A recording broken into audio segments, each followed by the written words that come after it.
60% des hommes et 40% des femmes souffrent de perte de cheveux avant l'âge de 50 ans. Et perdre ses cheveux, ça peut être vraiment traumatisant, c'est jamais anodin, et la plupart du temps, on se résigne à les couper court pour masquer le problème.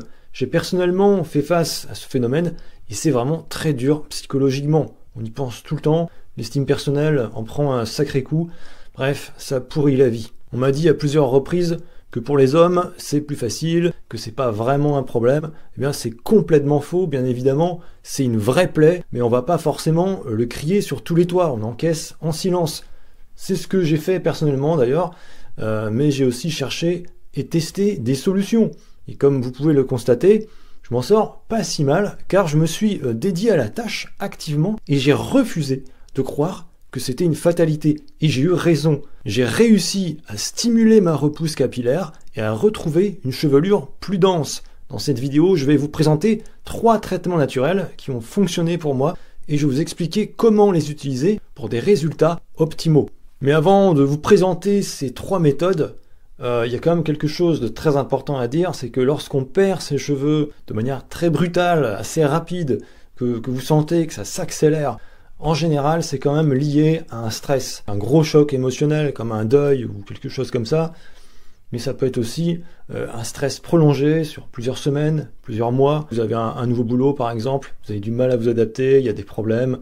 Voilà, ça peut être une source de stress importante et ça va directement impacter en fait la santé de vos cheveux. Le stress, c'est vraiment un gros facteur à considérer. Donc je dirais que si vous êtes particulièrement stressé, la première chose à faire, c'est déjà d'essayer de gérer votre stress au maximum, de trouver un système où vous extirpez de la situation qui vous stresse. Alors la première méthode, ça s'appelle le micro-needling. Alors needle, en anglais, c'est aiguille. Donc on va juste appliquer des micro-aiguilles sur le cuir chevelu. En gros, on utilise en général des outils sous forme de rouleaux ou des tampons. Il existe aussi des stylos automatiques qui vont planter dans le cuir chevelu. Je sais que ça a l'air un peu barbare comme ça pour ceux qui connaissent pas. C'est pas si extraordinaire finalement quand on prend l'habitude. Donc on va aller planter ces micro-aiguilles qui font en général entre 0,5 à 1,5 mm de longueur dans le cuir chevelu, environ une fois par semaine, une fois tous les 10 jours. Ça va créer des micro-lésions qui vont stimuler la circulation sanguine. Et on sait très bien que la circulation sanguine dans le cuir chevelu, c'est très important pour limiter la chute de cheveux.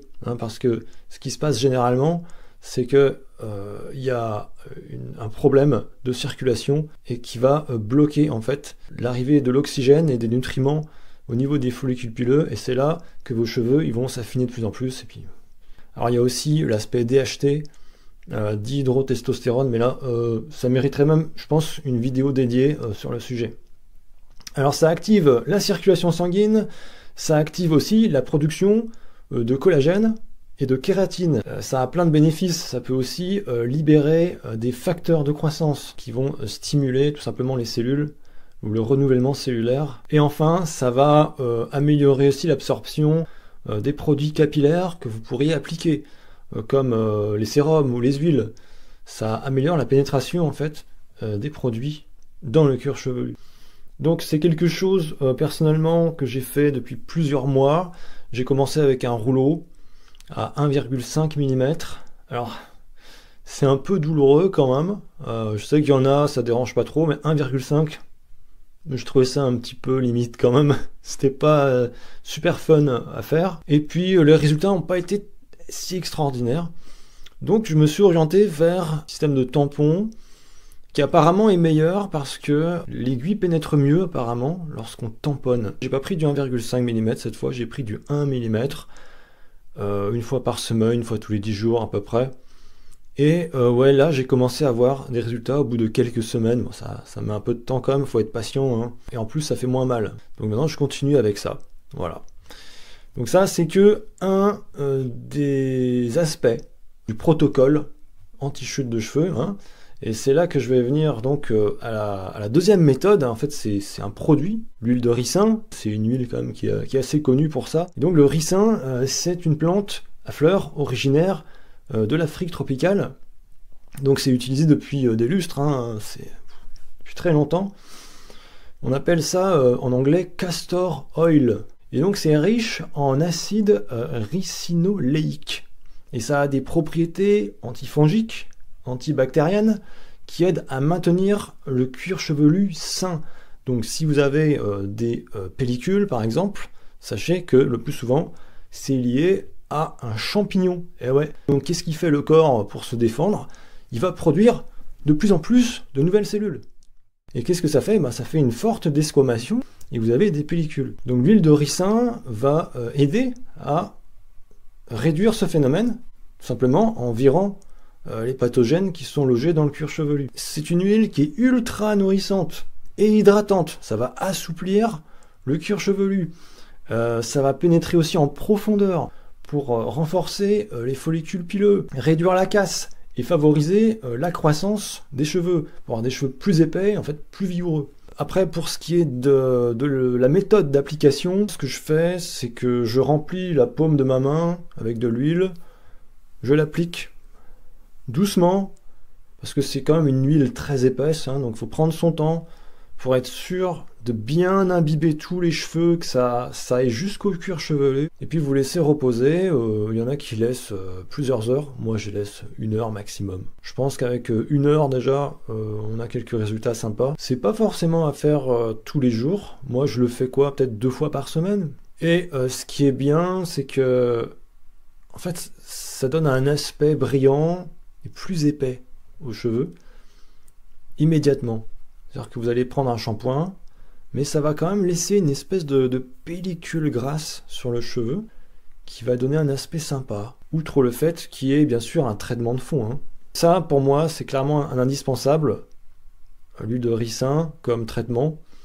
Il y en a d'autres, Moi, je vous dis simplement ce que j'ai essayé et qui a fonctionné. Et enfin, la troisième méthode qui donne des résultats stupéfiants, parce que moi, personnellement, c'est pas quelque chose à laquelle j'aurais pensé, parce que c'est pas un produit à avaler, c'est pas quelque chose à appliquer, c'est juste des photons, c'est de la lumière, et ouais, c'est de la lumière rouge, la fameuse Red Light Therapy, dont on entend pas mal parler en ce moment, donc la thérapie par LED, et donc ça va utiliser 2 longueurs d'onde spécifiques de lumière rouge, une à 660 nanomètres, donc c'est presque de l'infrarouge, elle est à peine visible, et une autre à 850 nanomètres, donc là c'est clairement une lumière plutôt rouge, assez visible. Ce mélange en fait de 2 longueurs d'onde précises, ça va avoir un effet magique sur la peau, mais pas que sur la peau, je veux dire, sur tout l'organisme. Ça va stimuler les cellules, ça va pénétrer la peau sur 1 à 2 mm environ, et ça va activer les mitochondries. En fait, ce sont les petites centrales énergétiques de nos cellules. Donc ça va booster en fait l'activité de nos cellules, ça va les rendre plus performantes, sachant que la santé des mitochondries en vieillissant, notamment, c'est quelque chose qu'il faut chercher absolument à optimiser, c'est indispensable. Ça va booster la production d'ATP, l'adénosine triphosphate. Alors l'ATP, c'est la source d'énergie de la cellule, c'est ce qui va favoriser notamment la réparation cellulaire, la réparation des follicules pileux, tous les processus métaboliques dépendent de l'ATP, donc c'est super important. Alors quels seront les résultats de cette lumière rouge? Eh bien, tout simplement des cheveux plus épais, plus forts, qui vont même pousser plus vite. Ça va optimiser le métabolisme du cuir chevelu. Il ne faut pas trop en abuser non plus. Ce que j'ai remarqué, c'est que ça marche très bien en faisant 3-4 expositions par semaine à peu près. Moi j'aime bien faire par exemple pendant 3 jours, un petit peu le matin, 10-15 minutes le matin, 10-15 minutes le soir, puis après j'arrête. Voilà, j'arrête pendant 3-4 jours encore, et puis je reprends, et ainsi de suite. Alors il faut savoir que la lumière rouge, c'est favorable aussi pour la vue. Ça améliore la vue. Mais il ne faut pas non plus regarder directement la lumière, surtout si c'est des spots assez puissants. Alors moi j'ai acheté en fait sur Amazon un spot LED, je crois que ça m'a coûté dans les 30 euros, je crois. Il fait 34 watts. 34 watts, ça pulse quand même. C'est un spot.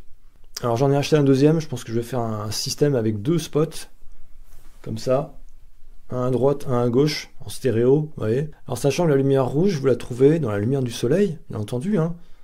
C'est ce qu'on trouve le plus, notamment au coucher du soleil ou au lever. C'est pour ça que c'est intéressant de s'exposer au soleil, en particulier en début de journée et en fin de journée. Ou alors en hiver, s'il n'y a pas assez de soleil, utilisez effectivement une LED. Alors il y a d'autres dispositifs, hein. Il y en a qui sont beaucoup plus chers, plus de 1000 euros, 1500 euros, qui font quasiment tout le corps. Voilà, si vous avez les moyens, pourquoi pas. Moi je commence mollo, et je trouve que j'ai déjà des résultats. La Red Light Therapy, ça mériterait une vidéo à part entière, parce qu'il y aurait énormément de choses à dire. Là je n'ai fait que effleurer un petit peu les bénéfices de la lumière rouge. Alors tout ça, bien sûr, c'est à mettre en perspective avec une autre vidéo que j'ai déjà faite sur les cheveux, où j'explique d'autres choses que j'ai déjà appliquées. Les deux sont complémentaires. Je vais laisser quelque part, ici ou là, ou dans la description, de toute façon, un lien vers cette vidéo. Et je pense que si vous avez tous les éléments en main, vous avez toutes les chances de récupérer vos cheveux. Voilà, faut pas désespérer. Je sais que moi, ce que j'entends des fois, c'est « Oh, vous savez, quand on commence à perdre ses cheveux, en général, ça s'arrête plus. » C'est pas vrai, c'est une croyance, c'est vraiment réversible. Alors, je dis pas que ça va marcher sur tout le monde systématiquement, mais bon, si ça a marché sur moi, il y a des chances que ça puisse marcher sur vous. Donc, perdez pas espoir, essayez. Lâchez rien, à force de chercher, on finit par trouver de toute façon. Si vous avez d'autres suggestions, bien sûr, elles sont les bienvenues en commentaire. Et n'hésitez pas à lâcher un petit like aussi, à partager la vidéo. Et si vous voulez faire un don à la chaîne aussi, je vous laisse un lien dans la description sur PayPal. Voilà, j'espère que ça vous a plu, j'espère que ça vous a été utile. Sur ce, une excellente régénération capillaire, et à très bientôt pour une prochaine capsule.